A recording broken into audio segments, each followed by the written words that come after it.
Assalamualaikum warahmatullahi taala wabarakatuh. InsyaAllah kita mulakan webinar kita pagi ini dengan Ummul Quran Surah Al-Fatihah. A'udzubillahi samil alim minasyaitanir rajim. Bismillahirrahmanirrahim. Alhamdulillahi rabbil alamin. Arrahmanir rahim. Maliki yaumiddin. Iyyaka na'budu wa iyyaka nasta'in. Ihdinas siratal mustaqim. Siratal ladzina an'amta 'alaihim ghairil maghdubi 'alaihim waladdallin. Amin. Alhamdulillah, semua Alhamdulillah, kita memanjatkan sedikit kesyukuran kepada Allah Subhanahu wa Ta'ala. Salawat salam kata Rasulullah, kata keluarga baginda, sahabat-sahabat dan mereka yang ikut jalan baginda hingga hari kiamat. Amma ba'd. InsyaAllah hari ini kita akan bincangkan tentang sedikit tentang gangguan sihir dalam rumah tangga dan perkahwinan. Tajuk ni sangat penting sebenarnya. Kalau kita tengok benda ni masih berlaku, sihir dalam rumah tangga ni atau perkahwinan ini perkara yang sering berlaku dari dulu sampai sekarang, sampai kiamat. Itu benda-benda yang akan terus berlaku. Jadi dan tengah hari-hari ni saya memang kebanyakan kes yang datang ke Pusat Ruqyah Hijrah memang kebanyakannya berasasnya kepada masalah atau berkaitan dengan perkahwinan.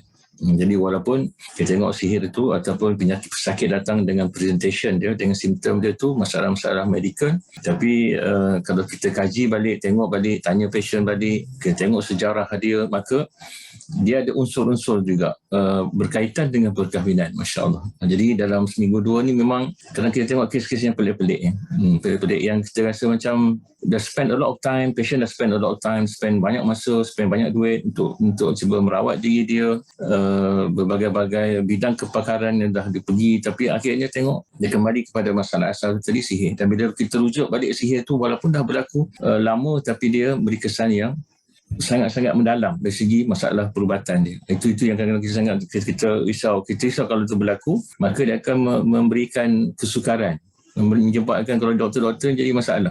Jadi masalah untuk nak buat diagnosis, nak rawat tu masalah. Sebab punca asal tadi tak dapat diselesaikan. Itu yang saya jumpa. Malah dalam 2 minggu ni, saya merawat seorang pesakit ni, doktor ni, dia ni seorang doktor perempuan daripada Johor. Dia ada penyakit yang tak dapat nak ditentukan apa. Penyakit yang agak lama. Dan dia perasan yang turun-turunnya akhir-akhir ni, setahun 2 ni. Tapi yang gangguan tu ataupun masalah tu sikit-sikit dah ada daripada seasal daripada seawal daripada usia perkahwinan tu sendiri dah ada masalah-masalah. Jadi bila dirawat maka dia berkurang, Alhamdulillah. Masalah medikal tu sendiri kurang. Saya pun tak tahu nak bagi diagnosis apa masalah ni. Dia masalah dekat muka, masalah dekat kepala, dia jadi taigo, dia jadi tak boleh tidur, dia jadi macam-macam hal. Dan bila cek tu banyak bidang kepakaran dah pergi, ENT dah pergi, neurologis dah sebut try buat diagnosis. Jadi benda-benda tu dia tak memberikan penyelesaian kepada pesakit ni. Yang akhirnya Alhamdulillah dia dirujuk dan datang untuk ruqyah, dan kita dapat kesan dia tu ada gangguan, gangguan sihirnya agak kuat.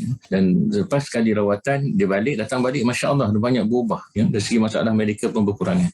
Dan itu sebab saya kalau ikut tajuk perkahwinan ni, sihir atau gangguan sihir dalam rumah tangga ni, sejadi tajuk wajib untuk pelajar-pelajar atau peserta kursus saya. Siapa yang belajar ruqyah, ini tajuk yang wajib, yang perlu di memang ada satu modul yang kita akan bagi pengisian tentang sihir perkahwinan. Sebab ini agak nanti majoriti pasien datang nanti dengan masalah-masalah berkaitan dengan rumah tangga. Rumah tangga itu sangat-sangat berkaitan dengan perkahwinan yang macam-macam sejarah masing-masing. Tapi kita tengok akhirnya jadi gangguan dan akhirnya jadi masalah penyakit-penyakit yang tak dapat diselesaikan. Untuk sesi kita ni insyaAllah boleh tengok dekat Facebook Live. Siapa yang susah sangat nak Zoom, kita ada dekat Facebook Live, Facebook saya sendiri, Muhammad Usaini tu, Muhammad Usaini.140 tu. Dan insyaAllah bahan pengisian ni ada dalam ruqyahklinikal.com.my, Ruqyah Hijrah punya website. Jadi siapa yang tak nak tengok, kalau nak tengok balik, rujuk balik bahan pengisian ni dalam PDF, format PowerPoint ni ada dalam website ruqyahklinikal.com.my, insyaAllah. Jadi tuan-tuan dan puan, saya kadang-kadang kita tengok benda ni sangat, perkahwinan isu besar sebenarnya. Kalau kita bukan Islam saja, bukan orang Islam saja, tapi bila kita tengok perkahwinan dari institusi yang suci, yang sangat suci, dalam agama apa pun perkahwinan ni penting, sangat suci dan dijaga dengan baik.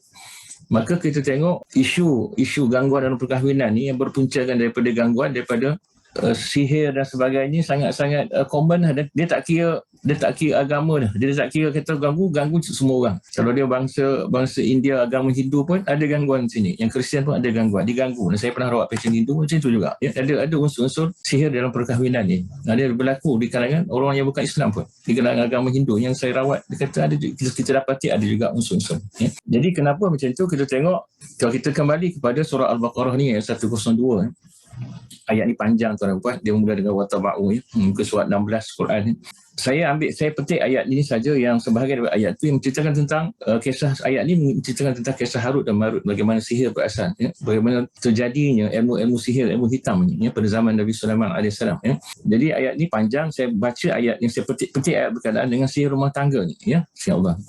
A'udzu billahi minasyaitonir rajim. Fa yata'allamuna minhuma ma yufarriquna bihi bainal mar'i wa zawjihi wa ma hum bidarrina bihi min ahadin illa biiznillah.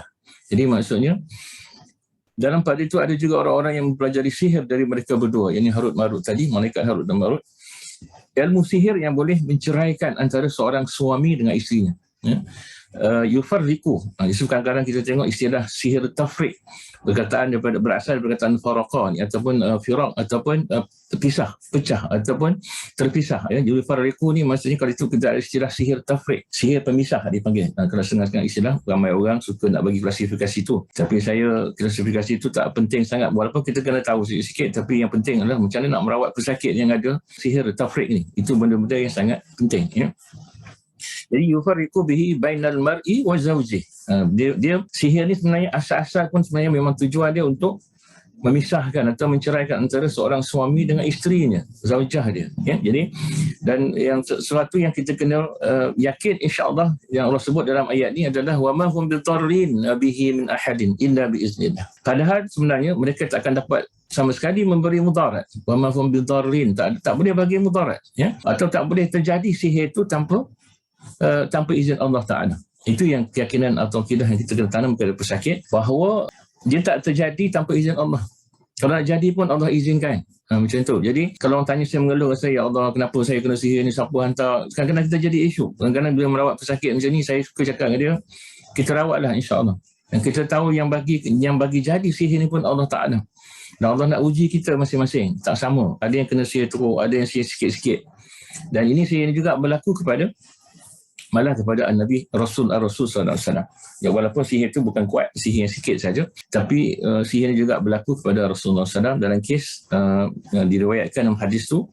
Dan setengah ulama mentafsirkan sihir itu bukan sihir yang berat, walaupun sihir itu nampak dia usaha kuat tu, dengan ambilnya sikat Rasulullah, letak dengan benda besi, ikat dekat perbuatan rendam kat dalam perigi dekat Madinah tu. Tapi malaikat Jibril kata Rasulullah, ya Allah, ya Rasulullah, kau kena sihir. Dan ulama mentafsirkan sihir yang Rasulullah kena tu, dia hanya lupa giliran bersama isteri tu, dia lupa, Rasulullah terlupa. Itulah sihir yang berlaku pada Rasulullah. Tapi SAW. Tapi kita ramai yang kena sihir ni, saya teruk-teruk lah. Ada sampai tu akhirnya targetnya sebenarnya untuk memisahkan suami isteri ni. Target akhirnya untuk berpisah. So kita berpisah. Dan tentu ada perempuan usaha ni kalau bertahun-tahun. Ya, bukan sikit. Kalau sihir tafriq ni dia bermula daripada perkahwinan tu sampai hujung usia, sampai suami dah meninggal pun, dia akan terus usaha untuk memisahkan suami isteri ni dengan berbagai-bagai masalah, berbagai penyakit. Yang saya suruh ambil kes, unit kes yang saya ada, saya kata macam mana makcik tu kena sihir daripada usia asal perkahwinan sampai dia suami dah meninggal pun dia masih ada sihir tu. Dia tak boleh masak, tak boleh. Jadi ini semua mengganggu rumah tangga. Walaupun kita kata sihir tu kecil je, doktor. Memang kita kecil sebab kita rasa macam allergic je. Tak boleh basuh pinggan, tak boleh basuh baju, tak boleh masak, tak boleh buat kerja rumah sangat. Walaupun kecil, tuan-tuan, dia mengganggu keseimbangan rumah tangga tu. Suami kena cover banyak benda, nak kena buat kerja rumah. Itu benda-benda yang kita tengok walaupun kecil dan berlaku sangat lama, dan kita tengok, Masya Allah, sihir tu boleh bertahan begitu lama.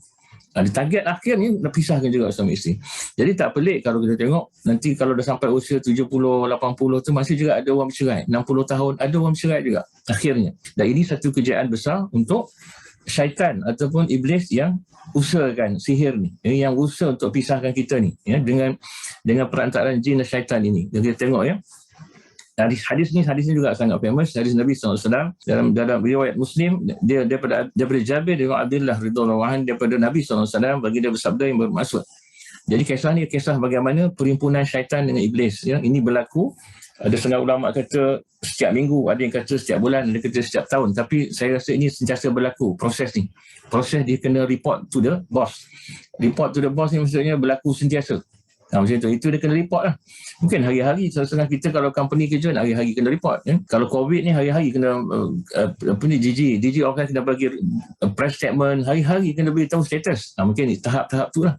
Jadi nampak sungguh-sungguhnya iblis dan syaitan itu nak memisahkan atau nak menceraikan manusia. Kalau tengok hadis ni. Jadi riwayat ni riwayat Muslim, sesungguhnya syaitan membina singgah sanya di dalam air, di atas air. Setengah kata dalam air, dalam laut sebagainya. Itu setengah kata syaitan ni stana dia dalam laut. Sampaikan ada pasien yang kena ganggu. Jin asyik ni sampai dia dibawa dalam mimpi, bawa dia pergi istana dia dasar laut. Macam tu dia mimpi, selalu mimpi dapat doktor jin akan datang, putera raja datang ambil dia bawa pergi istana dia. Macam wife dia lah, dia ambil wife dia jemput. Pada pasien ni pun dah kahwin sebenarnya. Ataupun di atas air yang kata, tapi itu yang hadis ni kata atas air lah. Tengah hadis lain kata di dalam lautan. Tapi kemudian ia mengutus wakil untuk memperdayakan manusia. Maka syaitan ni dia ditugas untuk memperdayakan manusia. Maka kerja dia mengkacau manusia lah. Dia diutuskan oleh iblis, ketua kepada syaitan-syaitan ni diutuskan untuk kacau kita semua. Kacau manusia semuanya, memperdayakan manusia. Maka wakil yang paling hampir kedudukan dengan syaitan yang paling besar fitnah kepada manusia. Maka syaitan pun hantar wakil dia, jin-jin. Masa kita tengok level-level dia tu, jin biasa, betul syaitan, betul syaitan ni jin yang jahat, atau jin yang buat kerja jahat, betul iblis, ketua dia. Paling besarnya iblis. Nanti Dajjal turun kat muka bumi, maka itu ketua lagi besar. Dajjal tu kan nanti, itulah ketua kepala sihirnya sebagainya. Itu Dajjal. Maka wakil yang bekerja dengan syaitan ni yang paling hampir kedudukannya dengan syaitan yang paling besar fitnah kepada manusia. Salah seorang daripada mereka datang bawa laporan kepada syaitan tu, saya berkata, saya sentiasa menghasut si fulan sehingga saya meninggalkannya dalam keadaan dia berlaku dan begini. Maksudnya ramai juga syaitan, wakil-wakil syaitan ni buat kerja, dia akan sesatkan manusia ni, buat tu, buat ni, buat maksiat, buat macam-macam. Maka dia bagi report. Dia buat tu macam lalu iblis mengatakan, iblis kata dekat syaitan, dia kata yang buat kerja ni, dia kata tidak, demi Allah anda belum lagi melakukan apa-apa. Dan kalau benda itu masih belum dikira apa-apa, tak berapa sangatlah. Di sisi iblis, bagi dia tu biasa-biasalah, kita kerja-kerja yang normal, SOP standard untuk syaitan, kacau manusia. Kemudian datang lain melaporkan saya menghasut seorang sehingga dia meninggalkan isterinya. Sabda Rasulullah SAW, lalu iblis tu mendampingkan dirinya kepada syaitan itu dan mengasihinya, seterusnya berkata, sebab baik syaitan ialah anda. Maksudnya martabat dia tu, makam dia tu sangat tinggi. Kalau dia boleh pisahkan isteri atau pisahkan suami isteri ni, sampai suami meninggalkan isteri atau isteri minta cerai dan sebagainya, maka itulah sebaik-baik syaitan. Makam dia sangat tinggi di sisi iblis laknatullah alaih. Itu hadis ni menceritakan kisah tu. Kisah bagaimana syaitan ni hebat dia tu nanti di sisi iblis tu apabila dia berjaya menceraikan kita, menceraikan suami isteri. Dia punya bukan setakat SOP biasa, itu special task. Pegawai tugas-tugas khas kerja dia tu lah. Dia kalau dapat buat tu, dia jadi naik pangkat, dia duduk sebelah iblis. Dalam hadis lain kata, dia duduk, engkau duduk sebelah aku, kata iblis. Engkau duduk makam engkau sebelah aku. Hebatnya syaitan. Jadi benda ni berlaku dari dulu tuan-tuan. Benda ni berlaku dari dulu. Jadi kita melihat proses akan berlaku, dan sangat menyedihkan baru-baru ni kalau tengok. Kenapa saya ambil tajuk ni dan saya menjadikan tajuk saya perbincangan hari ni? Sebab statistik menunjukkan perceraian dekat, especially daripada bulan Mac tahun lepas sampai Ogos tahun ni sangat menakutkan. Hampir 60, nanti saya tunjukkan statistik tu, 60 Jabatan Perdana Menteri JAKIM mengeluarkan statistik setiap jam tu ada 5 pasangan bercerai. Setiap jam 5 pasangan Islam, Muslim. Yang bukan Muslim satu isu lagi lah, itu tak ramai, tapi dari segi peratus tak ramai. Yang ramainya dekat pasangan Islam, yang ramai bercerai. Especially sebab masa-masa COVID ni. Dan kita akan bagi alasan macam-macam lah. Kita akan bagi alasan macam-macam. Kita kata masalah ekonomi lah, masalah itulah, masalah ini. Tapi saya rasa antara faktor sumbangan besar kepada masalah ni adalah gangguan daripada jin syaitan. Dia akan api-apikan kita lagi. Dia akan make sure, pastikan inilah kesempatan dia untuk buat kerja. So dapatkan pangkat tinggi ni. Pangkat tinggi level-level datuk dia kan dengan iblis ni, syaitan ni semua kan. Dia level-level tinggi. Maksudnya dia akan makam tinggi. Maka dia buat kerja masa ni lah. Masa di tengah-tengah problem, tengah COVID ni sebagainya. Okay. Dan tuan dan puan, saya rasa saya ambil kesempatan ni untuk kita berkongsi balik, untuk refresh balik penting apakah hikmah kepada perkahwinan, pernikahan dalam Islam. Banyak hikmah dia. Kita tengok ini yang diusahakan oleh iblis supaya nanti kita tak dapat hikmah ni. Kita gagal dalam usaha kita untuk mempertahankan rumah tangga kita, kita gagal mempertahankan perkahwinan kita. Ini usaha iblis daripada dulu lagi. Dan itu je tak. Itu sebabnya. Sebab ada banyak hikmah dalam perkahwinan. Rasulullah SAW bersabda, apabila seorang hamba menikah atau berkahwin, maka telah sempurna separuh agamanya. Maka takutlah kepada Allah SWT untuk separuh sisanya. Jadi, kita tengok tuan-tuan, siapa yang mengasaskan perkahwinan dia dengan asas yang jelas. Dia berkahwin dengan asas yang jelas, dengan kefahaman yang jelas, maka kita tengok perkahwinan dia akan bertahan, insya-Allah. Dia akan bertahan. Sebab tapi kalau kita berkahwin dengan asas yang tak jelas, itu kita bincang hari ini, kenapa hikmah perkahwinan ini sangat bagus, sangat dahsyat. Kita akan usaha untuk bertahankan perkahwinan kita. Usaha. Kalau kita tahu kena sihir, kita akan usaha untuk buat rawatan. Ya? Kita akan usaha untuk nyahkan sihir daripada keluarga kita, daripada family kita. Itu benda yang kita kena buat. Kita usaha sungguh-sungguh. Ya? Sebab kita nampak hikmah banyak. Ya? Jadi kalau hadis Nabi sebut ni, Nabi SAW sebut, menikah tu kita dah sempurna separuh agama. Ya? Maksud kalau kita nak yang lain tu, kita settlekan yang bab lain tu dan separuh lagi. Tapi kita tengok ni, pernikahan ni menyempurnakan separuh agama. Ini nak bagi semangat kepada orang tak menikah lagi ni kan. Atau untuk orang bujang untuk nak bernikah kan. Maksudnya ini hikmah dia. Tu hikmah dia, insyaAllah banyak. Jadi ini benda penting. Ya. Rasulullah ditegaskan dalam hadisnya, perkahwinan merupakan salah satu sunnah dari sunnah Rasulullah SAW. Hal ini senada dengan sabda Nabi Muhammad SAW seperti berikut ni, artinya dari Aisyah radhiyallahu anha, ia berkata Rasulullah SAW bersabda, menikah itu termasuk dari sunnahku. Jadi siapa yang tidak mengamalkan sunnahku, maka ia tidak mengikuti jalanku. Jadi Nabi suruh menikahlah, kata Nabi. Kerana sesungguhnya aku berbangga atas kalian. Dia kata aku membanggakan kalian atas umat-umat yang lain. Maksud Rasulullah bangga dengan umat dia atas umat yang lain. Umat Nabi yang lain, siapa yang memiliki kekayaan, maka menikahlah, dia kata. Maksudnya Rasulullah bangga dengan umat ni, dengan umat dia. Yang kita umat kita ni daripada umat-umat yang lain. Siapa yang punya kemampuan, bukan sekat kekayaan, maka dia mampu, maka menikahlah. Dan siapa tidak mampu, maka hendaklah ia berpuasa. Kerana sesungguhnya puasa itu, ini typing error ni, sangat bagus baginya. Ya. Itu hikmah perkahwinan. Ada dua hikmah di sini. Satu, dia sempurna agama. Yang kedua, kita mengamalkan sunnah. Ya, sunnah Nabi SAW. Jadi itu penting. Dan kita kalau dah berkahwin, kita pertahankan perkahwinan kita. Kalau boleh. Kan? Itu benar-benar. Untuk orang yang mampu, orang yang ada kemampuan kewangan, kemampuan sebagainya, kesihatan, maka dia kena kahwin.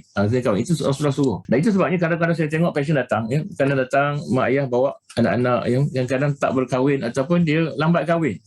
Dan dari segi dunianya, dari segi materialnya dah sempurna, tapi dia tak kahwin juga. Itu mungkin ada gangguan. Kita tengok kita kemampuannya ada, dia tak berkahwin, maka dia tak mengikut sunnah.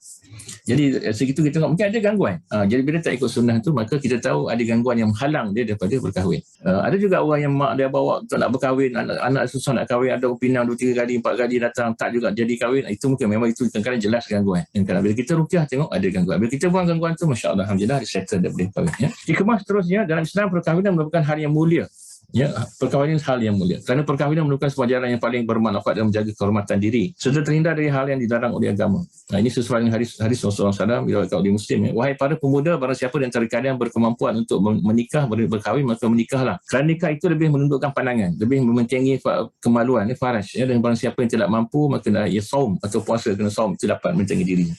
Jadi dia dapat menjaga kehormatan diri lah daripada kita buat maksiat dan sebagainya. Itu alhamdulillah, itu hikmah nikah. Ya. Berkahwin juga dapat mencetak generasi bertakwa. Ya. Kita nak melahirkan generasi yang bertakwa yang dapat menciptakan ketenangan lahir dan batin. Itu hebatnya kita berkahwin. Kalau tak kahwin, macam mana nak ada generasi kita tak berkahwin. Ya. Lepas berkahwin kena ada anak, usaha untuk mengadakan generasi yang mana kita dapat didik mereka ini, bentuk mereka menjadi generasi yang hebat. Ya. Bertakwa.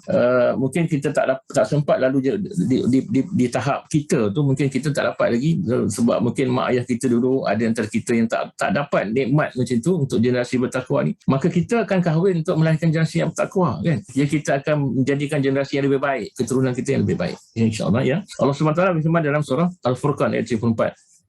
Ini doa yang kita selalu baca dan kita lepas sembahyang. Atau kita selalu baca doa ni, Rabbana hab lana min azwajina wa dzurriyyatina qurrata a'yun waj'alna lil muttaqina imama. Ya Tuhan kami, anugerahkanlah kepada kami isteri-isteri kami dan keturunan kami sebagai penyenang hati. Qurrata a'yun.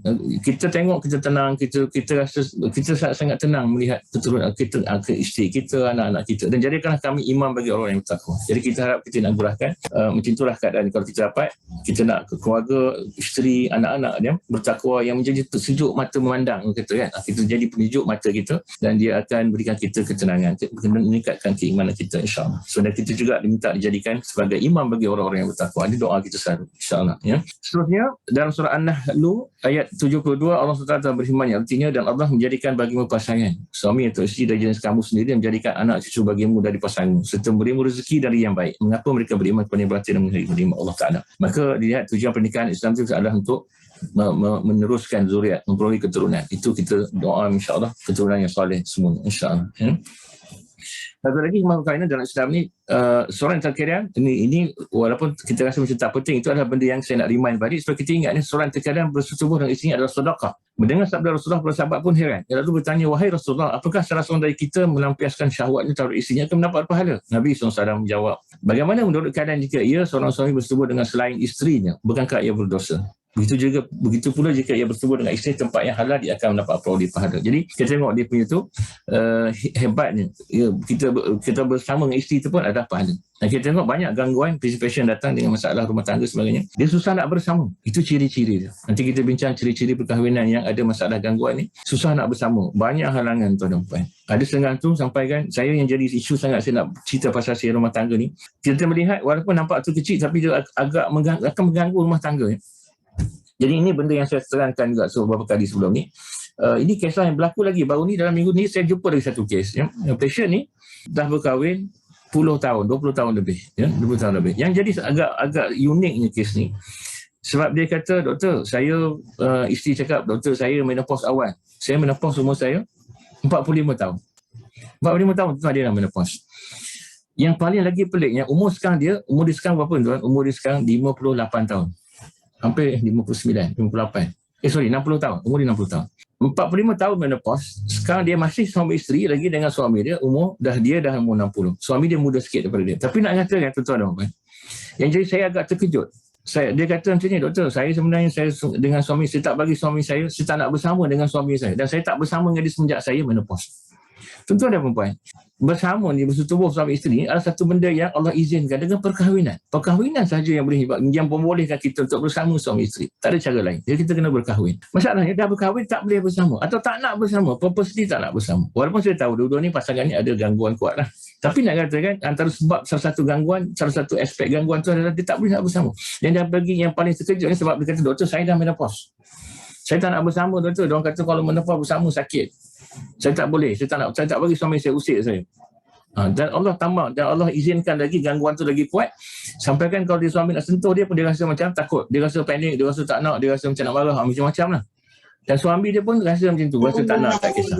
Macam tu itu yang berlaku. Ini kes betul.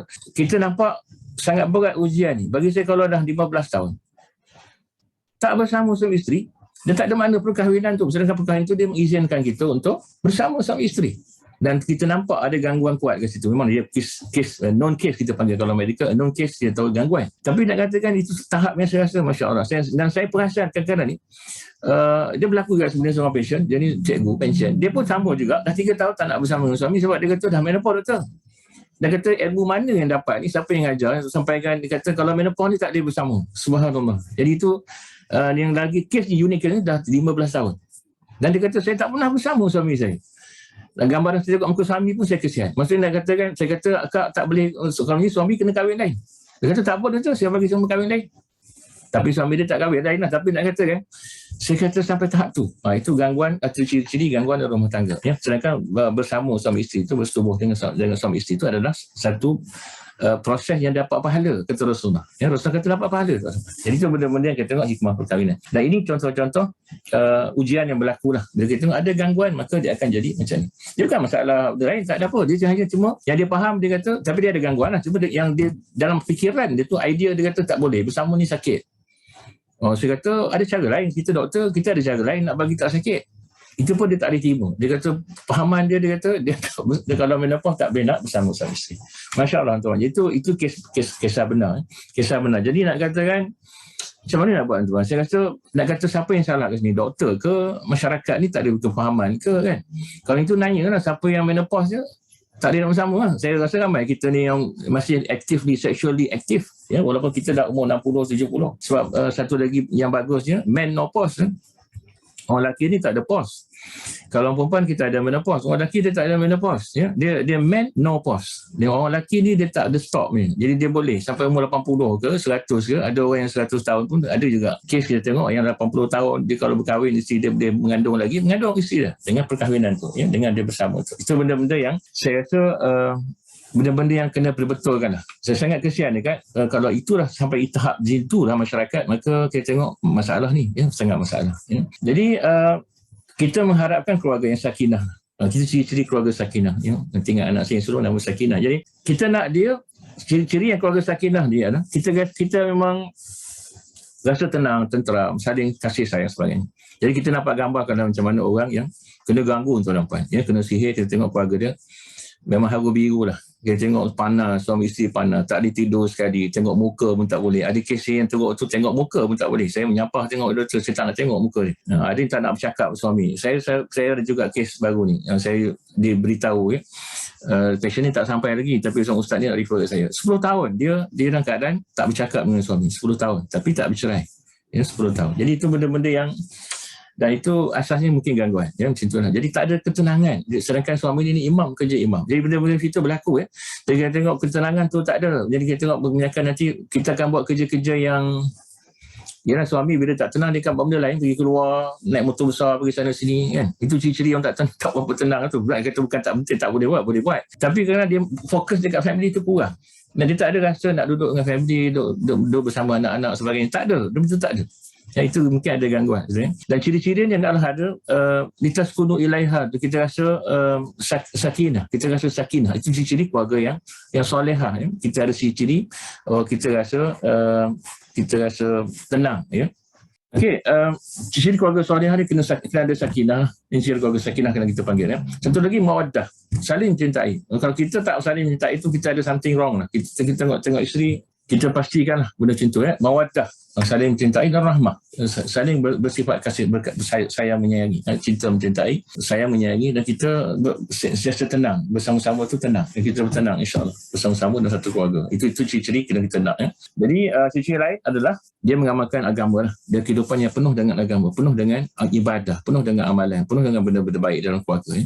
Banyak waktu untuk bersama, ya. Itu akan melahirkan ciri-ciri, kita akan melahirkan keluarga yang sakinah. Dia sentiasa berkomunikasi. Dia kan ada masalah macam itulah. Kan kita tengok, kan, gangguan datang bila tengok masing-masing tak berdengar. Sekarang ni gangguan banyak tuan nampak. Saya tengok antara paling besarnya, tak tahu saya panggil dajjal ni, handphone lah, gadget ni sangat-sangat. Sebab kita tak communicate dengan family. Kita tak communicate. Tak ada komunikasi yang baik antara kita adik keluarga. Dengan anak pun kadang kita dah tak jumpa, balik kerja tengok tak keluar bilik. Lepas tu dia dengan gadget, duduk dengan makan pun, duduk tengah borak pun dengan gadget lagi. Itu benda-benda yang menghalang kita berkomunikasi dengan keluarga. Itu benda-benda sangat tak bantu. Dengan suami isteri pun ada macam tu. Kan kita duduk, ramai kita praktis sekali pergi tengok, walaupun sekarang dia tengok dah pergi tengok makan, tengok makan masing-masing menghadap pun, sementara tunggu makan. Dia tak ada borak, tak ada rasa nak borak sama dia sama isteri tu. Nampak tak ada kemesraan tu, tak ada komunikasi langsung kadang-kadang, ya. Kita saling menghargai satu dengan lain. Ini benda-benda yang jangan buat. Kadang-kadang kita lupa dah, birthday dia lupa, tarikh ulang tahun perkahwinan lupa, kita dah kurang benda-benda ni, kan. Kita paling sekarang kena hantar kad je, bukan hantar kad kata wish dalam phone je, kan. Tak ada, itulah jadi tak sama macam yang real, kan. Jadi tak sama yang macam real. Yang nampak benda-benda gitu dah berubah dah sekarang ni, ya. Tak ada orang nak hantar kad ke, hantar bunga ke, itu dah jadi kurang. Jadi itu benda macam itulah, ya.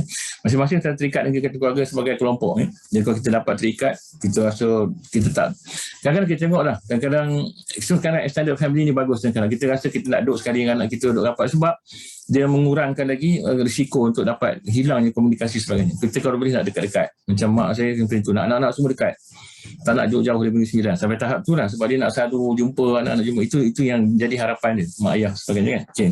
Lepas tu bila ada masalah di keluarga yang sakinah ni akan selesaikan masalah dengan positif dan konstruktif. Dan saya tengok ramai anak-anak, walaupun kalau semua anak-anak tu berjaya, ada doktor, ada engineer, 2-3 orang, anak semua berjaya universiti semua, tapi tak communicate each other dan ada masalah besar dalam family. Yang sampai yang bergaduh, adik-beradik menjerit-jerit, gunakan. Dia tengok suasana tu tak suasana yang bi'ah yang solehah, bi'ah yang sangat-sangat stres. Jadi tak tahu dah macam mana anak akan hadapi, sampai anak ada seorang dua yang bawah psychiatric problem. Walaupun diorang tu semua orang yang anak-anak yang berjaya dalam untuk study dan sebagainya, tapi bi'ah tu tak sesuai dan tak sesuai untuk development diorang tu dari segi akhlak dan sebagainya. Itu ciri-ciri keluarga sakinah yang kita patut ada, ya. Jadi tuan dan puan, saya ulang balik statistik ni, saya nak katakan ini statistik yang agak lama. Ini kalau ikut yang JAKIM saya keluarkan ni pun tahun last 2007. 2007. Masa ni kita tengok Malaysia total kadar perceraian 20,000 lah. 2007, 2006, 19,000. Dia sebenarnya makin teruk lah, daripada 2,000 naik sampai 2007 dah 20,000. Tuan-tuan dan puan, statistik ni makin meningkat. Makin meningkat. Jadi ini yang terbaru yang saya cakap tadi. Ada 66,440 kes cerai mengabitkan pasangan orang Islam. Daripada Mac tahun lepas, mula-mula COVID, sampai Ogos baru ni. 66,440 perceraian. Selangor paling tinggi, Johor, Kedah, Kelantan, Perak, Terengganu. Betul Pahang, Sabah, Pulau Pinang, Udayang, Negeri Sembilan, Melaka, Perlis. Jadi tengok dia punya bilangan dia. Yang dia dan tengok pada masa yang sama, orang bukan Islam ada 10,000 perceraian. Ini mungkin sebab pandemik lah. Sebab kita tengok pandemik COVID ni menjadikan kes perceraian sangat tinggi. Sangat tinggi lah kalau dibanding yang lain. Tetapi satu kajian dibuat oleh daripada JAKIM yang pada tahun 2000, pada tengah pada tahun 2012 seramai 148,806 pasangan Muslim dan 65,993 pasangan bukan Muslim telah berkahwin tahun 2012. Tetapi yang bercerai tahun yang sama ada 32% pasangan Muslim 47,000 yang bercerai pada tahun 2012 bagi pasangan Muslim dan 14% ataupun 9,000 pasangan bukan Muslim. Dan yang paling sedih kebanyakan perceraian yang berlaku menyebabkan pasangan berumur 35 tahun dan ke bawah dengan tempoh perkahwinan antara 1 hingga 6 tahun. Tuan-tuan nampak, ini senario yang berlaku ini tahun 2012. Sekarang ni yang latest ni statistik yang kita dapat ni statistik perceraian je lah. Bila hari itu di Parlimen dibentangkan ni, Perdana Menteri bentangkan sendiri 66,440 kes. Tahun masa-masa COVID ni lah, setahun lebih. Jadi kita tengok perceraian ni, ini yang nampak tu. Yang kita tengok, kalau tengok iceberg ni, yang nampak perceraian tu, itulah statistik tadi. Yang kita tengok statistik tadi kan, itu yang nampak. Yang nampak. Yang kita bimbang yang masalah dalam perkahwinan. Ini kita tak tahu. Kan? Yang kita tak tahu ataupun kita tengok benda ni berlaku, going on, tapi dia ada yang selesai, Alhamdulillah, kau dapat dengan cara yang betul, dengan kaedah yang sesuai untuk selesaikan masalah rumah tangga sebagainya. Alhamdulillah, dia tak bercerai lah. Tapi yang keluar tu bicara tengok yang kita nampak bercerai tu, saya rasa yang kebanyakan dia ada masalah, especially dalam keadaan pandemik lagi teruk lah. Dan kita kena ada usaha untuk perbaiki ni lah. Saya baru ni Jabatan Perdana Menteri jemput untuk bagi pengisian. Ada program nanti di bawah JAKIM maksudnya untuk bincang pasal perkahwinan ni lah. Jadi saya mungkin bintang tajuk sihir rumah tangga. Tapi benda ni sangat menakutkan lah. Dan saya pernah buat convention 2017 tu, masa tu memang sangat respon sangat bagus, Alhamdulillah. Dan saya melihat kesan daripada tu, lepas ada follow up ceramah setiap daerah sebagainya, maka ada turun kadar perceraian tu. Yang Jabatan Agama ada beritahu ada kadar perceraian turun 30%. Jadi targetnya supaya kita faham, supaya masyarakat faham tentang isu-isu perkahwinan, isu-isu perceraian. Dan saya rasa ada banyak approach yang nak kena diperbaiki. Contoh nanti kita akan bincang sikit. Contoh kita bagus ada kursus perkahwinan. Dulu tak ada. Zaman dulu, sebelum masa dulu orang kahwin tak ada kursus-kursus ni. Sampai sekarang ada kursus, Alhamdulillah. Dan saya rasa kena diperbaiki konten dia. Konten dia kena diperbaiki supaya kita faham. Kadang-kadang kalau tak faham masalah sihir ni, maka akan jadi pergaduhan lah. Lagi mudah untuk bercerai. Itu benda-benda yang kita takut. Kemudian pasangan muda especially, yang baru mengenali pasangan dia, baru nampak betul-betul macam mana keadaan pasangan dia. Tak pelik kalau ada orang yang kahwin sebulan cerai pun ada. Itu benda yang berlaku. Sebulan cerai, yang 2 minggu bercerai pun ada. Itu benda-benda berlaku di kalangan masyarakat. Dan kita sangat bimbang lah benda macam itu. Dan kadang berlaku perceraian itu bukan kat orang tak faham agama. Itu kadang-kadang berlaku di kalangan ustazah dan sebagainya. Dan dia bercerai juga. Dan mungkin antaranya faktor besarnya sihir. Walaupun tak suka disebut, ramai orang tak suka sebut bab sihir ni, tapi saya dapati banyak kes-kes yang datang jumpa saya, akhirnya kita tengok sihir tu menyebabkan dia jadi masalah rumah tangga. Dan kalau selesaikan sihir tu, selesaikan masalah medikal dia, maka dia akan berubah. Kita akan bantu selesaikan juga masalah rumah tangga dia. Masya Allah. Jadi itu benda yang kena tengok. Jadi kita tengok risiko banyak lah. Kita tengok dalam keadaan sekarang ni, ini saya cuba rumuskan macam-macam faktor lah. Kita tengok kesihatan ni penting lah sekarang ni, COVID. Kita tengok ini jadi faktor besar. Kadang-kadang bila tak sihat ni jadi masalah. Bukan setakat masa COVID ni je. Dan saya tengok ramai yang ada penyakit. Dan sebab tuan-tuan dan puan, untuk jadi tanggungjawab kita jaga kesihatan. Kalau kita sakit, contoh paling mudah kita tak dapat nak. Tak sihat ni, contoh kena kencing manis, kena gout, kita dah jadi orang lelaki contoh. Dia tak ada tenaga dah. tenaga batin kurang, ataupun dia jadi impotens, ataupun dia jadi mati pucuk, contoh dengan sebab masalah kesihatan, itu jadi isu rumah tangga. Malah Islam kata boleh pemohon cerai pun untuk kalau kita ada masalah tenaga batin, kita mati pucuk contoh. Itu kan ada benda-benda itu berlaku. Memang ada lah ya.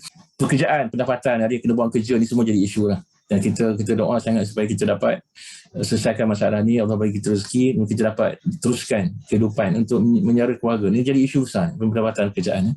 Anak-anak dan keluarga yang ada masalah ni kadang-kadang berakar umbi daripada kadang-kadang kita sendiri. Cara kita develop anak-anak kita, cara kita tarbiyah anak-anak, maka dia menghasilkan tekanan kepada perkahwinan. Ya. Masyarakat di luar yang akan berikan tekanan juga. Atau lagi cara hidup. Jadi ini benda-benda yang kena sesuaikan dengan wakil semasa dan keadaan ekonomi semasa, maka kita kena ubah cara hidup kita. Kita ada cara hidup macam dulu yang mana mungkin masa tu keadaan ekonominya mudah, dan sekarang ni akan sangat mencabar, ya tuan-tuan. Jadi apakah faktor yang mendorong kepada perceraian? Ini kajian dibuat oleh Kuim, ya. Kuim ada buat kajian ni. Dia menyaraikan beberapa faktor lah. Yang saya rasa faktor ni mungkin boleh diperbaiki, sebab untuk kajian ni dia bila sebut tentang masalah komunikasi katakan, dia selalu kaitkan juga dengan masalah gangguan sihir. Jadi kita gangguan sihir itu macam satu faktor je, tapi saya rasa nampak ni faktor yang saya nak highlightkan sebab saya hadapi benda ni hari-hari. Bersarawak patient saya jumpa hari-hari kes ni, ya. Antara faktor menyebabkan faktor personality lah. Ramai antara kita yang ego, suami isteri dua-dua ego, itu tak boleh nak buat apa, jadi akan jadi masalah, ya. Hubungan seksual tadi, saya kata salah faham tadi, ada setengah tak faham. Menopause tak boleh nak bersama dah. Itu benda-benda yang saya tak tahu nak kata bukan tabu ni, tapi benda-benda yang duk fikir salah faham ni perlu diperbaiki, yang perlu dan saya rasa perlu dibantu boleh cara-cara yang difahami lah, macam mana nak bolehkan kita buat hubungan seks tu, benda yang boleh buat walaupun kita dah menopause, ya. Komunikasi tadi baru kita bincang pasal phone dan sebagainya, itu benda-benda yang penting kalau kita dapat sentiasa berkomunikasi dengan baik, ya. Gangguan sihir yang saya rasa saya banyak fokus gangguan sihir lah, so saya buat ruqyah, ya.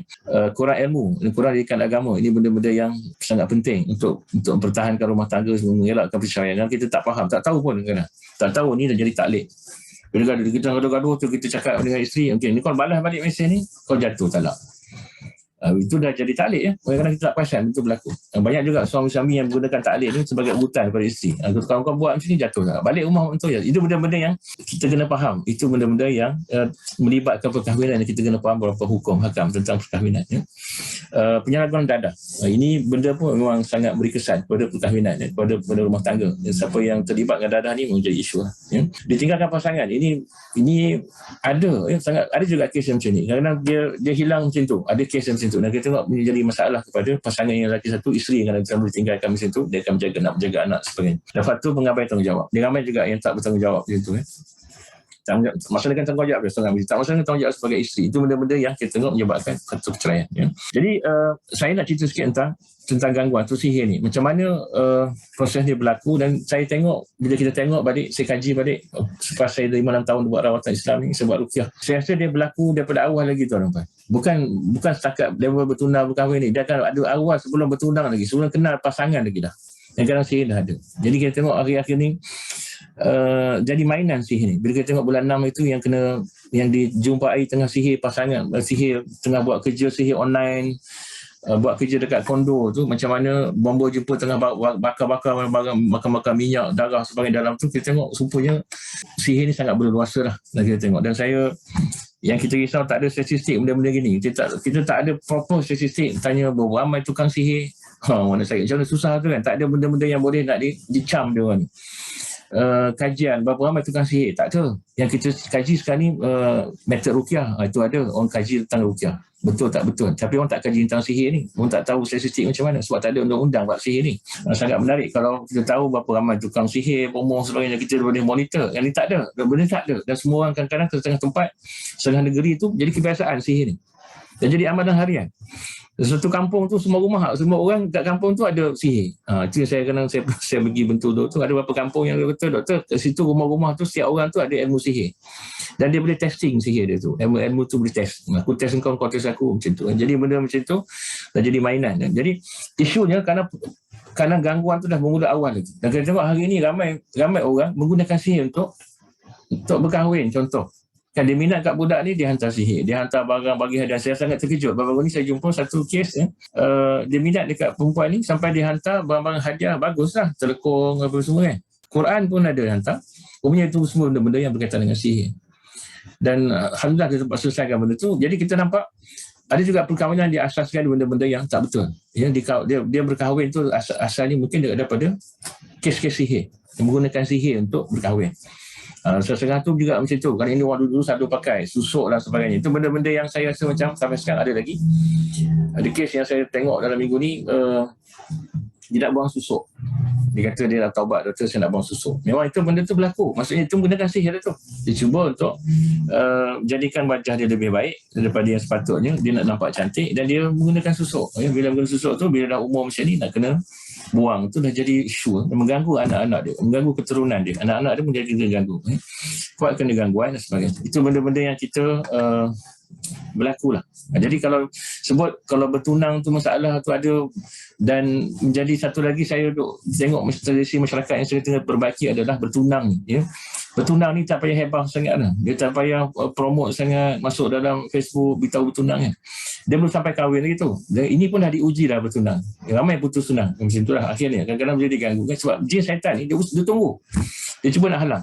Dah lah dia cuba halang perkahwinan tadi, atau dia bagi perkahwin dengan cara-cara yang tak betul. Itu contoh sepanjang perkahwinan. Kita tengok dia dihalang untuk berkahwin satu lagi. Itu benda yang berlaku. Kadang-kadang kita tengok kenapa lah tadi saya sebut tadi dah kahwin, dah kerja apa semua, dah doktor anak saya ni dah kerja doktor, betul cantik, muka ada alhamdulillah, wajah yang agak okay, cantik alhamdulillah, tapi tak dapat juga, tak jadi juga kahwin sebab halangan-halangan tadi. Ada juga yang menggunakan kaedah-kaedah sihir untuk tadi berkahwin. Itu pun benda-benda yang tak betul, ya. Melanggar syarat pun kadang-kadang. Syirik pada Allah Ta'ala. Itu pun jadi masalah. Jadi kita tengok gangguan ni banyak sepanjang-panjang. Bila bertunang akan jadi putus tunang. Itu kadang-kadang setengah orang, saya rasa kena buang tabiat bertunang ni. Dia tak sehebat, patut tak perlu dihebahkan sangat. Bertunang ni hanya kita janji untuk kahwin. Berkahwin tak apalah, kalau nak iklan tu kena beritahu kita dah kahwin. Alhamdulillah. Itu pun ada ujian lagi kadang-kadang. Kalau tengok siapa yang dulu masa sebelum kahwin dia ni macam-macam hal lah. Setengah tu dulu dah bertunang putus. Saya ada satu kes daripada dia datang jumpa saya. Dia datang tu bila rawat tu jin tu bercakap, sebut nama, saya tak tahu nama siapa. Lepas habis tanya nama ni siapa ni, dia kata nama ni bekas tunang saya doktor, dia dah kahwin, saya pun dah kahwin, tapi sihir tu masih berlaku tu, ya. Dendam tu masih berlaku sampai dia dah kahwin, dah ada anak pun, dah ada anak 3 orang, dah belas tahun kahwin masih ada sihir tu. Itu kata kalau itu sebagai gagal tunang, ya. Berkahwin itu juga, itu fasa-fasa yang kadang-kadang kita tengok lepas kahwin tu kena ada masalah, ya, kerana baru kahwin kita tahu dah. Dan itu benda-benda yang kita kena faham sebenarnya, ciri-ciri ni bila kita mencari pasangan. Itu benda-benda yang kita kena tengok. Ya, saya duk fikir sampai satu tahap, kalau boleh lah jantan agama ni, ujian HIV tu patut skip lah, ganti dengan ujian tengok ada sihir atau saka. Itu lagi penting daripada HIV. Sebenarnya HIV ni kurang sangat dah, tak ada apa sangat, tapi kita masih buat, setiap pasangan yang berkahwin kena ambil HIV test. Kerajaan mengeluarkan bajet banyak untuk HIV test. Bukan saya rasa tak penting, benda tu penting kita faham, tapi satu lagi benda yang agak penting juga, dia ada saka ataupun sihir. Itu benda yang agak penting, sebab bila kita tengok nanti banyak kes-kes rumah tangga ni akhirnya berpunca daripada benda tu, ya. Kadang-kadang dia dah sihir daripada sebelum kahwin, ataupun sebelum tu ramai sangat orang minat dia, sihir-sihir sebagainya. Bila kahwin dengan orang lain, maka sihir tu berterusan. Itu banyak kes yang macam tu juga yang berlaku. Mungkin perlu kajian lebih mendalam, tapi statistik ni ada. Maksudnya lepas berkahwin tu kadang-kadang bercerai, sebulan lepas tu bercerai, atau 2 minggu lepas tu bercerai, sebab dia kena sihir. Dia berkahwin tu dalam keadaan dia kena sihir, ataupun dia akan dalam medical problem, sakit berterusan bertahun-tahun sampai kita rawat sihir tu baru dia hilang sakit, dan maka dia akan jadi normal balik macam tu, ya. Jadi sampai saya kata, sebab saya ada kes yang macam tu, ya. Bila kahwin tu dah 3 tahun tak ada anak, ya, satu isu tak ada anak. Yang kedua, isteri tak cerai, ya, isteri tak cerai. Dan ini berlaku pada pasangan yang profesional, dua-dua doktor. Tapi bila dirujuk oleh Jabatan Agama kepada kami di sini, bila kita check rupanya isteri dia ada saka, kan. Saka yang sangat kuat, sampai lepas tu dia jenis bagai. Suami jadi baik, tunduk, sampai depres suami ni, sampai dia dapat depression teruk. Gambarkan jenis macam tu pun ada, sebab saka, ya. Itu benda-benda nak kena tengok lah. Dan kita tengok gangguan akan berterusan lah, sampai usia maksimum. Ada juga tu kena ganggu sampai umur 80. Itu kita tengok entry point kat mana, dah tak ada kira anytime. Dia akan kacau juga, sebab kita tengok tadi SOP syaitan, iblis ni, dia nak kau boleh nak pisahkan kita. So dia akan kacau anyway ke sepanjang-panjang tu, any point tu akan ada gangguan. Dia akan cuba juga kacau kita sepanjang-panjang tu. Jadi kita kena ada bekalan, daripada awal lagi kena ada bekalan, kena ada ilmu, ya. Kena buat persiapan, kena belajar tentang urusan perkahwinan, kena kuatkan diri dengan amal ibadah dan sebagainya. Maka kita tengok nanti kita akan dapat bertahan insya-Allah sampai akhir hayat. Wallahu a'lam. Itu saya punya tanggapan tentang apa yang selepas 5-6 tahun ni. Saya rasa banyak benda nak kena diperbaiki tentang proses-proses perkahwinan. Ya, kita kena ada juga kadang-kadang mungkin kena kursus, ya, kursus perkahwinan, bukan juga perkahwinan lagi.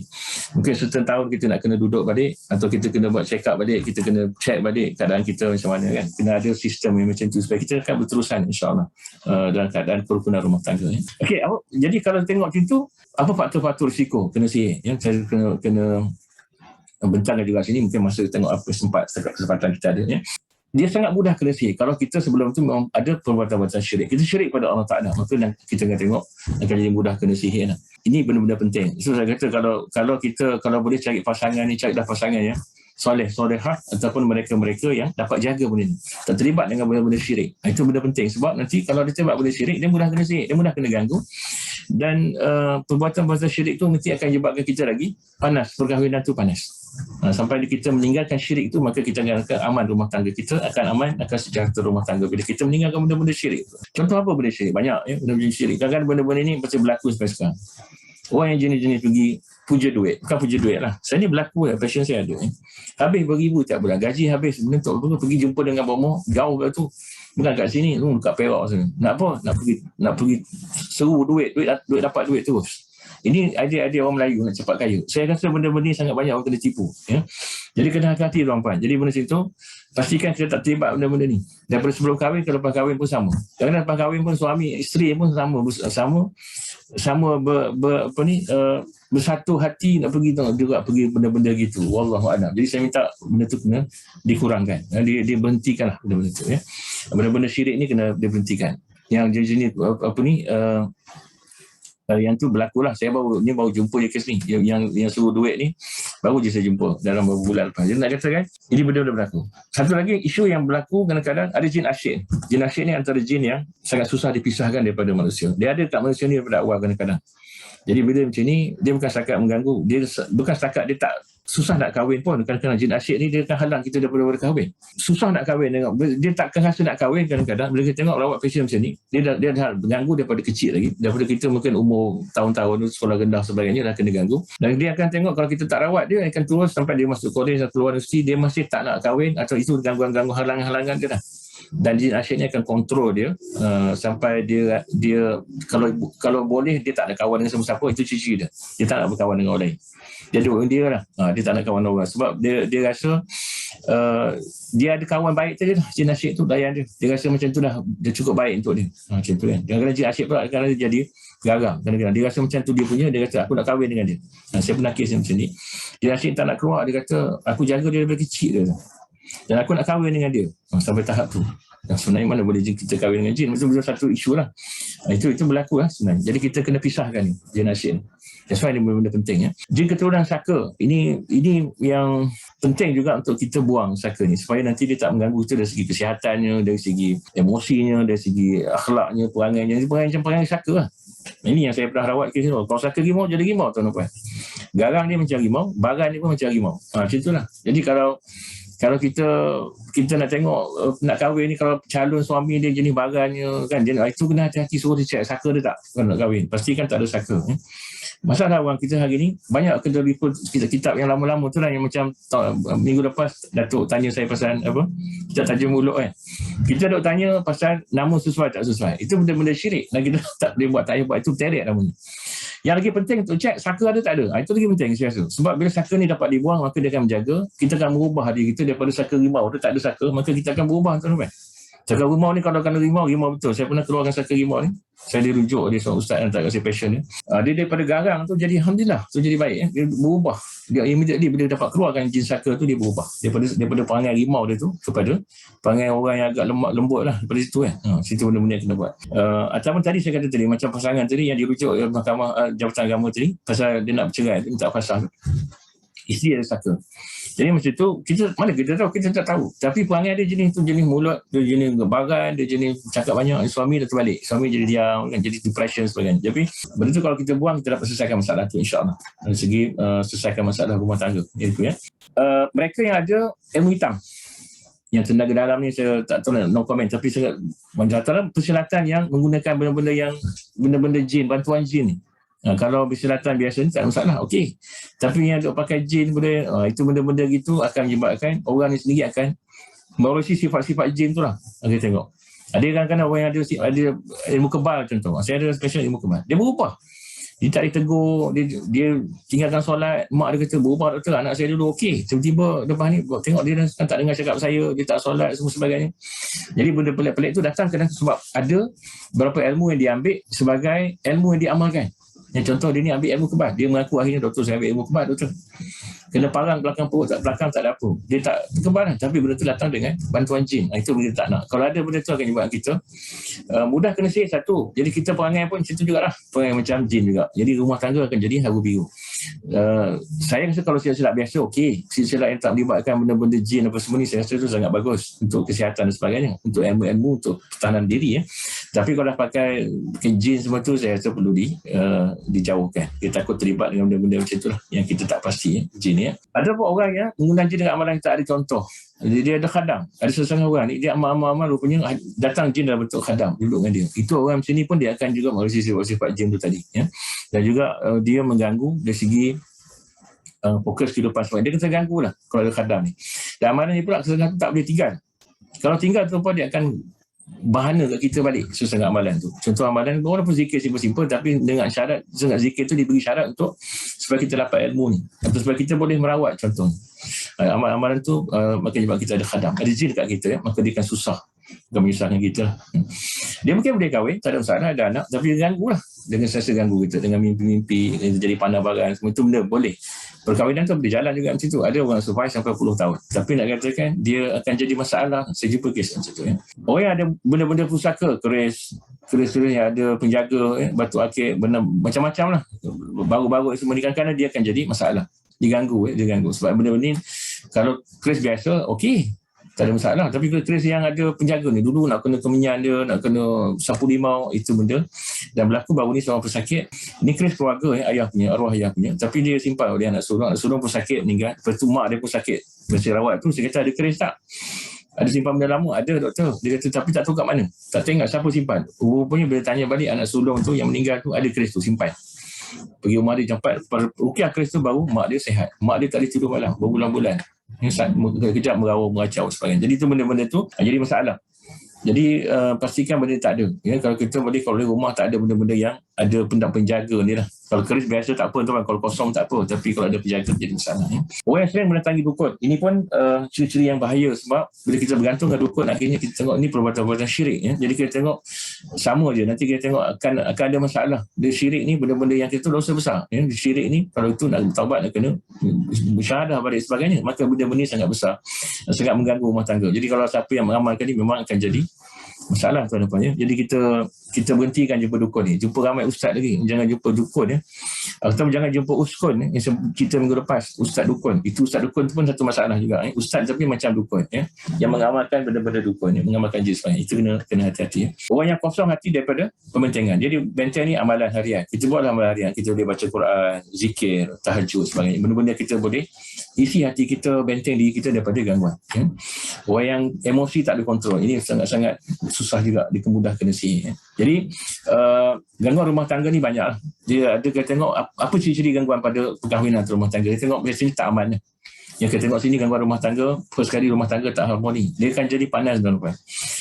Sekarang kata biasa doktor kan, asalkan alangkan lidah lagi tergigit, itu benda istilah biasa orang Melayu cakap kan, lidah biasa tergigit.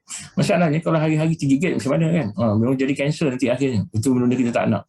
Maksudnya kalau sampai kan kita tak harmoni tu, asyik bergaduh hari-hari, kena check lah, pergi check ya, pergi jumpa ustaz, cuba check ada gangguan ke tak ada gangguan ya. Susah dapat anak ya, ini pun biasanya ada gangguan. Ataupun mereka, kalau kita dah check medically, dah check, kita dah pergi jumpa doktor, kita tengok masih juga tak berjaya, saya rasa usahakan juga untuk rukyah ya.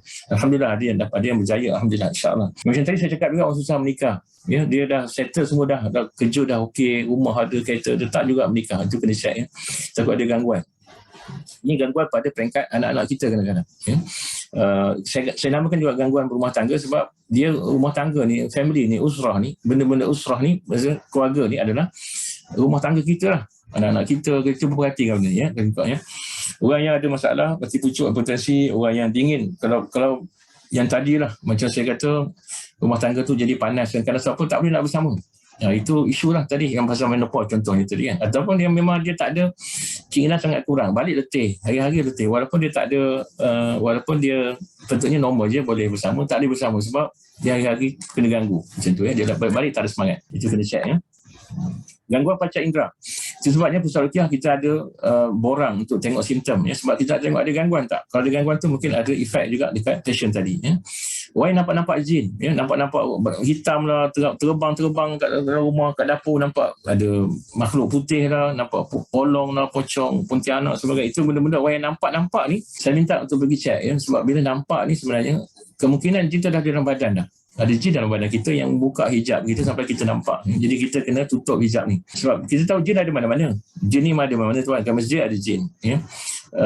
Dekat rumah-rumah biasa tinggal ada. Kat sekolah tu biasalah. Kalau orang mau sekolah tak tu memang ada jin kat situ. Jadi orang yang nampak ni, orang yang nampak lah. Orang tak nampak dia tak nampak. Orang sihat dia tak nampak. Orang yang nampak ni biasanya dia ada gangguan dekat dia. Itu sebab kita tengok bomoh nampak. Bomoh boleh nampak sebab dia kenapa dia boleh baca dari jauh? Sebab dia nampak. Dia nampak sebab apa? Sebab ada jin kat sebelah dia atau kat dalam badan dia. Itu jadi dia boleh nampak. Ya. Orang yang merasa-rasa kehadiran jin, dia boleh rasa jin datang, dia bilang itu juga kena check. Mungkin takut ada gangguan. Orang yang mendengar bisikan, duk bisik-bisik ni kadang jadi serius. Bukan setakat bisikan, dia dengar benda yang lebih daripada bisikan. Dengar bunyi lori ke, dengar bunyi cengkerik, nanti ingat tak habis-habis siang malam bunyi cengkerik. Jadi benda macam itu gangguan. Kita panggil tinnitus kalau medical. Tapi saya duk fikir benda ni banyak gangguan lah. Jadi kalau boleh check juga. Kalau katakan medical kata tak ada apa, dinding apa, telinga semua okey semua. Tapi kalau ada juga dengar bunyi macam tu, dah kena rawat. Kalau perlu psikiatrik, suruh psikiatrik tengok dulu. Kalau bagi ubat, tengok tak hilang juga, mungkin kena check. Kalau kena ruqyah ya. Orang yang mampu meramal, boleh agak semua ni meramal, tengok berapa ekor. Itu semua benda-benda tu, meramal sesuai tak sesuai, itu semua mampu meramal. Semua dengan bantuan jin. Dia tak nak ya. Dia tak nak macam tu. Boleh baca fikiran orang. Ataupun dia boleh bau tanpa, benda tak ada. Kita bau busuk sangat bilik ni. Kadang-kadang kita rasa wangi sangat. Itu ciri orang yang ada gangguan. Ya? Orang yang ada gangguan. Jadi, saya ambil gangguan ni ciri-ciri umum sebab kita tengok nanti kalau sihir rumah tangga pun sama. Kalau orang yang ada sihir rumah tangga akan jadi gangguan yang sama. Ya? Sama ada suami dia atau isteri dia. Either one. Ataupun dua-dua sekali. Kalau teruk lagi, dua-dua sekali ada gangguan. Itu Masya Allah. Lagi teruk lah. Tapi kalau kita ada seorang kata, isteri kita ada macam tu. Kita tak ada. Mana kena check tu. Takut dia fokus ganggu kat isteri. Seorang perempuan biasanya dari segi majoritinya isteri lagi mudah kena ganggu sebab orang perempuan ni dia tak solat satu. Kalau dia tengah ada haid dia tak solat lama kadang seminggu tak solat. Jadi masa-masa tu masih kuat gangguan. Kita tengok macam tu ya. Ada perbezaan sikit kalau dengan lelaki lah. Kalau kita jaga solat insya-Allah okey. Jadi siapa yang ada tu kena pergi check. Kita tak nak mengganggu rumah tangga. Dia ganggu emosi. Jadi marah, jadi saya memang benda macam ni rumah tangga biasa ni. Yang jadi marah. Ada masa pemarah ni kan teruk. Kalau sembilan ni minta maaf, orang sembilan kalau perempuan selalu copek marah dia pergi dia ngomong bodoh tu yang saya pernah datang pakcik tu bawa isteri dia. Dia dekat 60 pun dia kot dah pension. Dia cakap doktor tolonglah isteri saya ni. Mulut tak berhenti dia. Saya ruqyah rupanya dia ni baran. Dia sebaran. Jadi bila kita rawat tu alhamdulillah dia hilang baran dia tu. Dia jadi biasa datang balik follow up. Dia seronok dia kata doktor okey isteri saya dah okey. Isteri pun kata doktor saya dah tak marah doktor. Maksudnya dia mungkin tak boleh kontrol marah tu. Jadi emosi dia tak stabil. Saya rasa panic attack ya.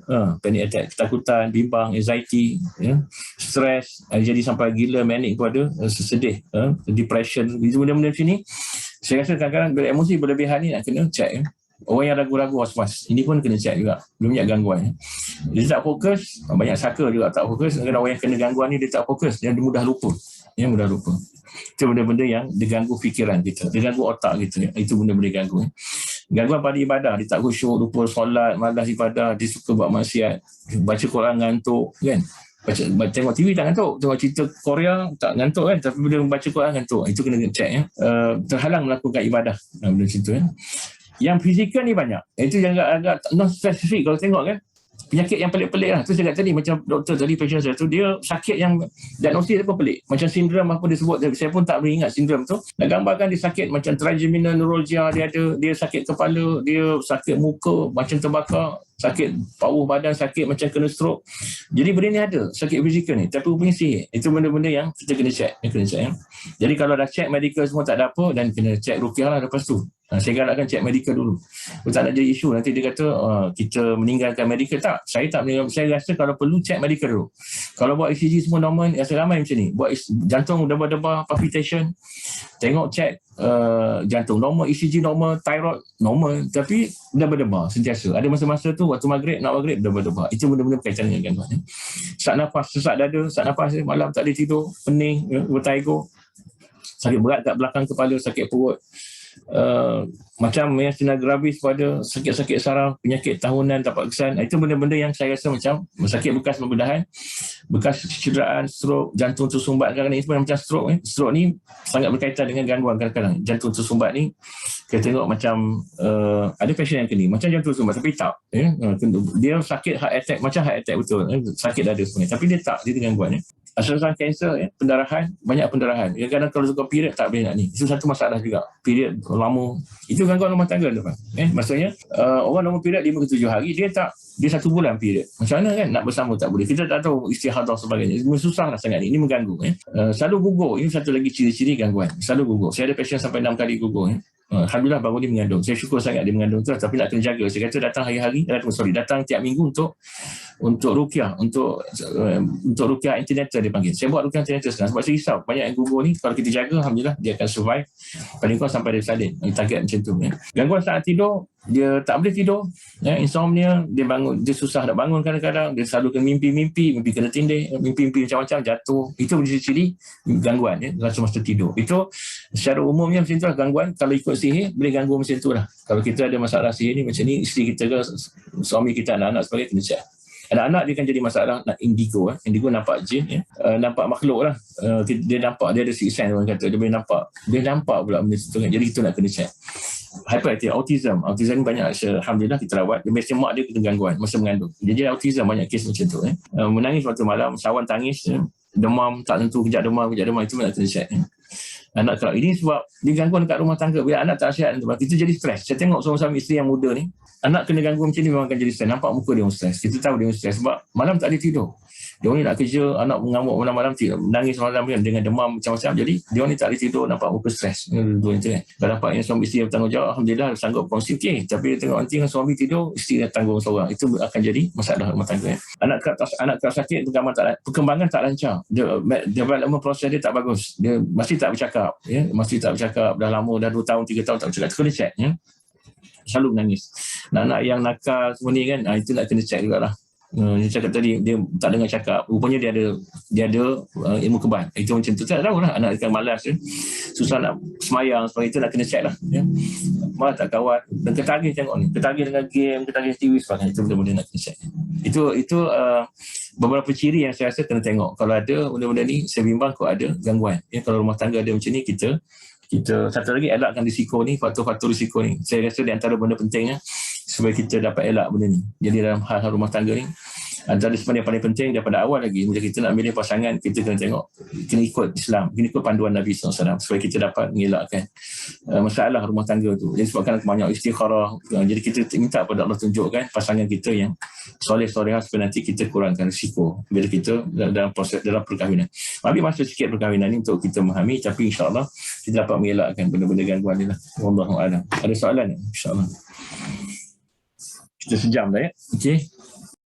Terima kasih hari ni. Saya rasa alhamdulillah kita ramai hadirin pagi ni. Mungkin tajuk kot tak pastilah, tapi sihir rumah tangga ni benda yang sangat sangat relevan, sangat sangat. Ada soalan? Dia tanya ruqyah sesi berapa lama? Okey.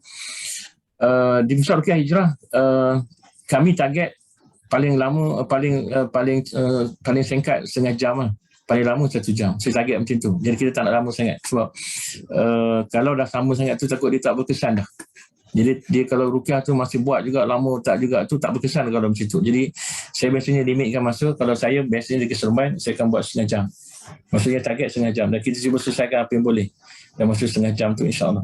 Daripada mula datang tu kita tanya history, dan menjadi tabiat saya macam doktor, kita akan ambil history taking tu penting untuk kes-kes gangguan ni. Sangat penting mengambil sejarah tu, sejarah background dia tu, sebab kita kena, dia bukan yang setakat sejarah baru, tuan nampak ya, dia yang dulu pun masih relevan. Contoh lah, dia sejarah dulu, dia sebelum kahwin dia dulu bertunang, putus tunang, itu ada signifikan tu dalam gangguan. Ini maksudnya dan berlaku pada doktor ni, kebetulan dia dulu memang dah dirisik, bukan tunang, tak tunang lagi, dah dirisik tapi tak jadi kahwin dengan orang lain, maka jadi isu lah, jadi isu. Saya rasa tu bukan nak turun sama-sama tak, tapi nak katakan itu ada possibility untuk dapat sihir dan kita tak tahu siapa hantar sihir tu, wallahualam.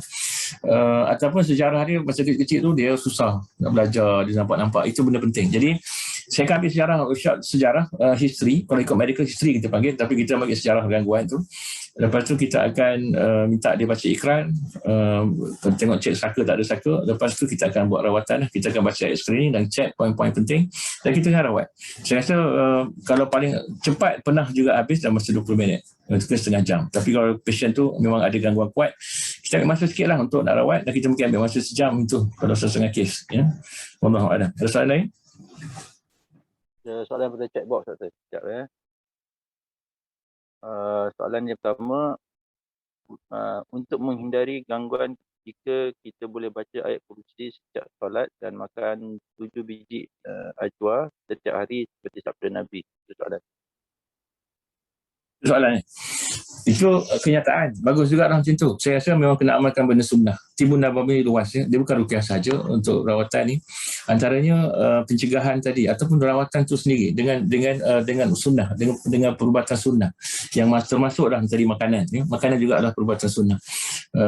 Setengah tu boleh juga rawat dengan rendaman bidara contoh. Kita rendam bidara. Bidara sangat banyak digunakan kalau banyak persalawatan pakai bidara. Jadi makanan sunnah bagus. Contoh dia antara benda yang sangat common, minyak zaitun. Kita selalu galakkan minyak zaitun, apa tu sauda, kurma ajwa tu, dengan biasanya sunnah yang Nabi dulu dia blend kurma tu. Ya, kurma tu 7 biji kurma tiap hari. Blend dengan susu kambing ke, campurkan madu, lepas tu boleh campur, lepas tu ambil boleh sebenarnya campurkan dalam tu semua tak sesuai, saya rasa ada asing kan. Macam contoh tadi minyak zaitun, apa tu sauda, dengan satu lagi yang bagus adalah apple vinegar, cuka apple, itu pun bagus. Antara benda yang sunnah lah. Ikut kemampuan masing-masing. Dan ini semua mahal. Jadi saya duk fikir kita buat yang kita mampu, insya-Allah. Dan keadaan macam ni, kalau kita nak spend, nak cari juga, nak kena bajet yang besar untuk tu, saya rasa tak perlu. Mungkin perlu, di antara benda yang penting juga adalah untuk jangan meninggalkan amalan harian ya. Contohnya maksurat, contoh kita baca pagi petang, setengah tu baca maksurat.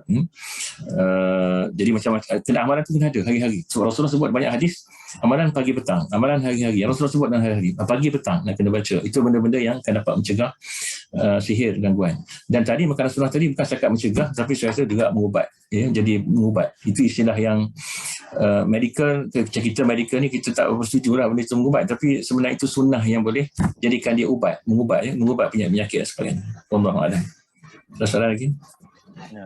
Soalan seterusnya, salam doktor, macam mana kita nak tahu diri ini telah bebas gangguan sihir? Menarik soalan ni kan. Itu self assessment ni. Baguslah nak buat soalan self assessment. Dia betul nak buat. Dia ada benda-benda ciri-ciri yang saya cakap tadi. Kalau ada ciri tadi, dia ada tu adalah. Dia contoh dia ada. Yang saya sebut ciri-ciri yang saya sebut senarai tadi kan, emosinya, keadaan rumah tangganya, fizikalnya macam mana kan. Itu benda-benda tu kalau tak ada, alhamdulillah, dia insya-Allah tak ada. Saya paling digunakan di pusat ruqyah ni, kami guna borang screening tu, borang soal sidik. Itu cukup baik dah. Kalau tak ada simptom tu, maka dia should be okay. Tapi kalau nak pastikan betul, nak kena pergi jumpa perawat lah. Datang jumpa perawat dan kita akan baca, kita akan buat check, kita akan check insya-Allah. Jadi kalau kita nak buat diri sendiri buat keputusan, takut tak tepat. Malah doktor pun kami dibiasakan, kalau doktor ni kalau kita nak buat diagnosis, kita kena jumpa rakan kita yang lain untuk buat diagnosis. Tak boleh buat diri sendiri. Maksudnya kita kalau buat keputusan untuk diri sendiri tu, dia jadi tak adil, kadang-kadang kita jadi bias. So the best is jumpa orang lain untuk check kita. Macam tu. Jumpa ustaz ke, jumpa orang lain yang boleh check ruqyah kita sebagainya. Dan kita buat check up. Kita check lah. Kalau ada, kita buat rawatan. Kalau tak ada, alhamdulillah. Macam tu lah. Jadi kalau buat sendiri ni, saya takut dia jadi bias lah. Aku tak ada. Kita akan ambil benda yang mudah untuk kita. Kita tak fikir nanti kita akan jadi bias dan pertimbangan kita tu. Jadi elok cari orang lain untuk check dan kita minta dia bagi pendapat untuk kita. Dan kita follow yang terbaik lah, insyaAllah. Ya, boleh. Okay, saya nak cakap tanya direct boleh, insyaAllah. Salam doktor, apa kaitan makanan sunnah dengan mengubat atau mencegah sihir? Sebab bila sebut sunnah ni, menariknya, dia boleh jadi pencegahan. Dia nak kata vaksin ke? Tak, vaksin untuk jin tak lah. Tapi itu yang Rasulullah sebut. Dan kita tengok banyak amalan sunnah ni sebenarnya, dia jadi mencegah. Dan contoh kita Rasulullah kata baca zikir subhanallah alhamdulillah wa la ilaha illallah wallahu satu pagi satu petang. Dia dalam hadis tu Nabi sebut dia akan menggugurkan dosa kita macam daun kering turun dari kubur daripada pokok kan. Itulah gambaran yang Rasulullah sebut dalam hadis.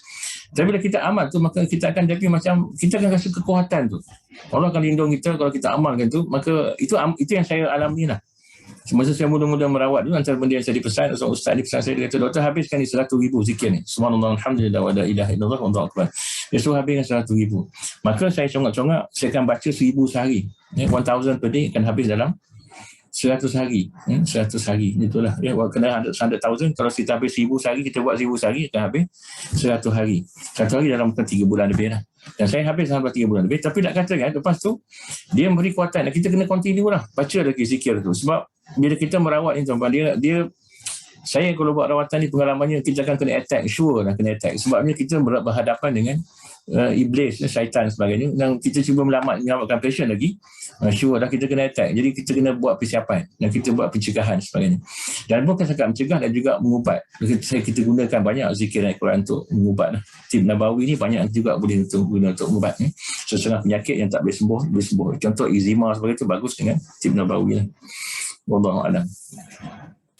Okay, soalan yang seterusnya, jika ada keris tapi kita simpan sahaja, tak di tangga setiap Jumaat seperti yang dipesan Datuk Nenek, simpan sahaja sebagai heirloom, okeykah atau kena buang? Bolehkah ruqyah ini kita buat secara online, guna Zoom? Efektif ke? Ya, tak kira habis lagi. Bolehkah ruqyah secara online? Macam mana? Dia bertanya kononnya sama ada barang pusaka ni dia boleh simpan sebagai hiasan saja ataupun nak kena buang. Dan adakah ruqyah ni kita boleh buat secara online, secara Zoom? Okey. Terima kasih soalan ni. Yang pertama pasal keris tadi, saya cadangkan kena pergi check jugalah. Saya pun tak tahu nak bercakap keris tu boleh simpan ke tak disimpan tu bergantung tahun depan. Saya ada kes sebelum ni, saya rasa macam kes tu dah kosong, dia kata. Ayah dia kata kes kosong. Kes ni, budak ni dia dapat double vision. Kita panggil double vision. Bila double vision maksudnya dia tengok semua dia dapat double. Jadi dia tak boleh baca buku, collision. Jadi bila saya rawat itu saya rasa macam agak resistant, kuat. Jadi bila saya tanya dekat ayah dia simpan keris, dia kata ada doktor, keris tu kosong, tak ada apa, dah check. Dia kata okey tak apa, bawa je keris tu. Dia pun bawa balik dengan saya, jumpa. Saya check keris tu memang ada gangguan, tuan-tuan. Ada gangguan keris tu Majapahit, panjang keris tu. Sebab saya ruqyah keris tu, alhamdulillah. Saya rawat balik anak dia tu, alhamdulillah sembuh daripada double vision tadi. Yang mana doktor kata saraf rosak pun sebenarnya. Tapi nak kata kan, saya tak jamin kata kalau pun tak keris tu saya simpan tak buat apa, tak buang. Boleh tak buang, tapi syaratnya kena check betul-betul. Dia biar dia kosong. Boleh buang, tak ada masalah. Tapi pastikan keris tu diruqyah dulu atau dicek dulu. Sebab kalau dah pernah ada amalan bertangga dia panggil tu kan, yang asal limau sebagainya itu, walaupun kita tak buat dah tu sekarang pun, dia masih ada kat situ tuan-tuan. Dan dia berlaku bersama pesakit saya. Dia ni umur 90 lebih. Dia kena kanser, NPC, nasopharyngeal carcinoma. Dia dah tumbuh bengkak kat hidung dia tu, dah tumbuh benda bulat besar, warna hitam. Bila datang jumpa saya, sihat je pak cik ni. Dia sihat. Dia tak ada apa, dapat macam tak sakit pun. Saya kata masya-Allah. Kalau kena kanser macam ni 3-4 bulan mesti meninggal lah. Tapi dia tak meninggal lah. Bertahun dah kena kan. Ada benda yang menahan dia tu sebenarnya. Jadi bila macam tu, saya tanya dekat family, ada tak simpan lagi ke? Dia kata ada. Dan pakcik dia mengaku, dia masih umur dia muda-muda dulu, dia selalu buat benda tu. Buat barang tu, keris semua dia. Tapi dia tak buat dah, saya kata. Dah tinggal lama, dah puluh tahun tak buat.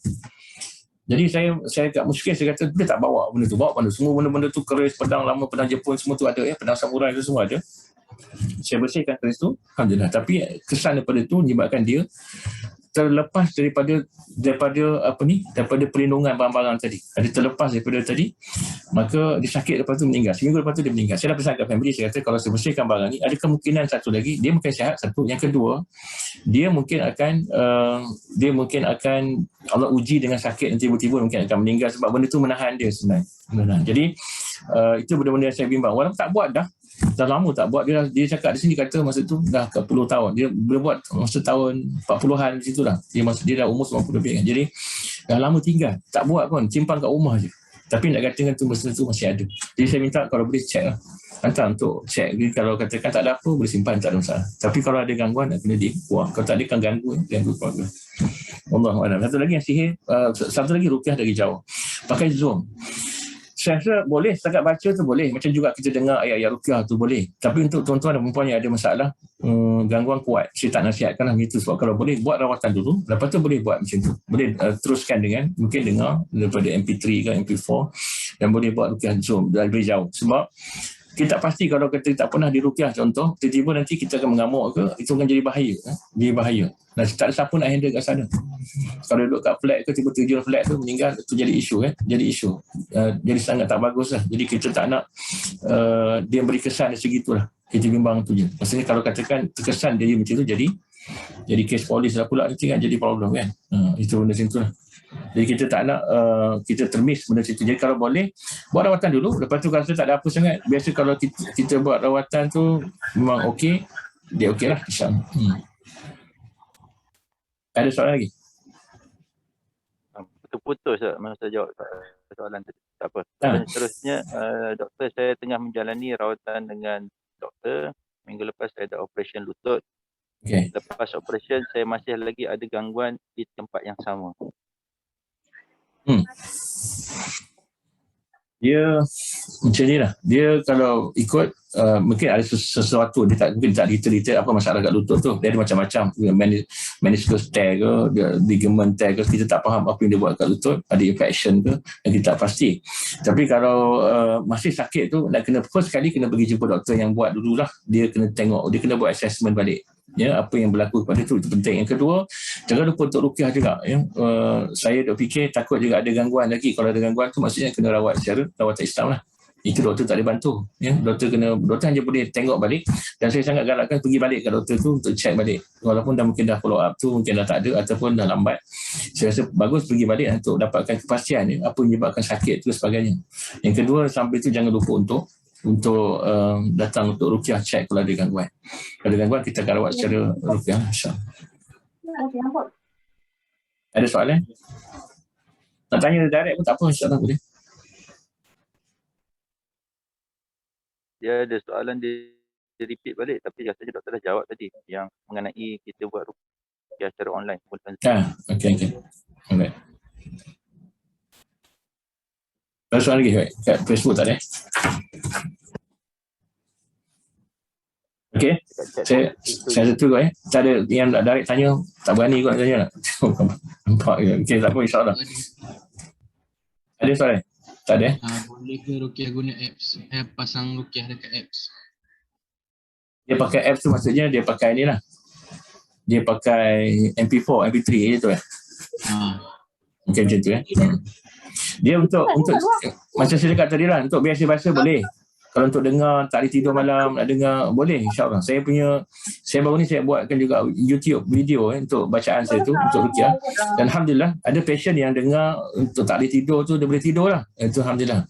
Tapi ada juga kes yang tiba-tiba dengar tu, dia jadi menggigil, dia jadi macam sakit badan, itu kena datang ruqyah. Dia tak boleh tunggu, tak boleh harap dengar tu settle. Dia kena mungkin datang untuk kita bantulah insya-Allah dengan izin Allah.